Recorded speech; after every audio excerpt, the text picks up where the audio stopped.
I grew up gay in the 1980s, which I wouldn't recommend. If you're a gay time traveler here tonight and your next stop is the 1980s, I'd skip it. Yeah, the clothes were great, the music was great, but the AIDS would just you up back then. Oh my God. Did some of you die of AIDS in the 1980s? Is that what's happening here? Is that? Do you know how strong the weed is now? That's how strong the AIDS was back then. Do you understand? Yeah. My friend Ricky, he got some of that loud ass AIDS on a Friday. Ricky was dead on Wednesday, okay? But Saturday, Sunday, Monday, we partied. Do you understand? And don't feel bad for Ricky because he's up there butts in heaven right now. Do you know what I'm saying? So rest in power, my you know what I'm saying? Some of you tied up on that joke. Let me try the joke a different way. I'll try it a different way.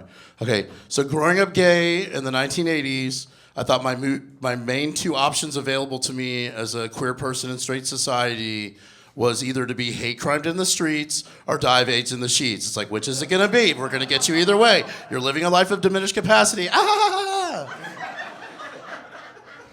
Right, you didn't like that one either. Okay.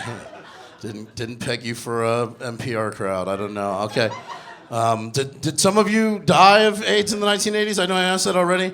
Perhaps someone in here is wearing a piece of reclaimed denim that was owned by some craven homosexual cocksucker in the 1980s who did contract the virus and then succumb to the illness.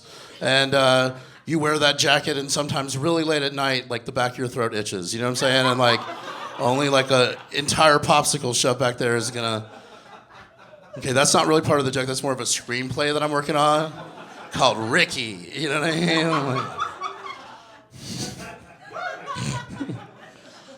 All right, so I gotta point out though, that joke I just told, the hate crime in the streets, die of AIDS in the sheets, that's me taking the experience of being queer in the 1980s and distilling it down to two lines, which is my job as a comedian, and you, a room full of people largely unaffected directly by AIDS in the 1980s, really didn't laugh at the joke, okay? So this is where I have to point out, I'm really only good at two things. One is telling jokes, and the other is sucking dick. So if you're not gonna laugh at the jokes, whip it out, sir. You know what I'm saying? Like, if you don't like the joke, you're gonna hate the blowjob. Nothing if not consistent, you know?